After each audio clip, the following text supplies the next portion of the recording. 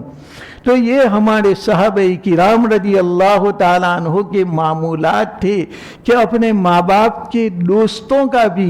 Respect کرتے تھے۔ ہمارے نبی اکرم صلی اللہ علیہ وسلم جب آپ کے پاس گوشت آتا تھا تو اس کے چھوٹے چھوٹے ٹکڑے کرتے تھے، اور حضرت خدیجہ رضی اللہ تعالیٰ عنہا، آپ کی جو پیاری اور چہیتی بیوی تھی، ام المؤمنین خدیجہ رضی اللہ تعالیٰ عنہ، ان کی سہیلیوں کو وہ گوشت ہدیہ کرتے تھے۔ تو آپ صلی اللہ علیہ وسلم اپنی بیوی کی سہیلیوں کو بھی نہیں بھولتے تھے اور اپنے ماں باپ کے رشتہ داروں کو بھی نہیں بھولتے تھے، اور ماں باپ کے رشتہ دار تو نہ ہو لیکن ماں باپ کے دوست تھے، ان کو بھی نہیں بھولتے تھے۔ ان کے ساتھ بھی اگر ہم رشتہ داری کو نبھائیں گے تو قبر کے اندر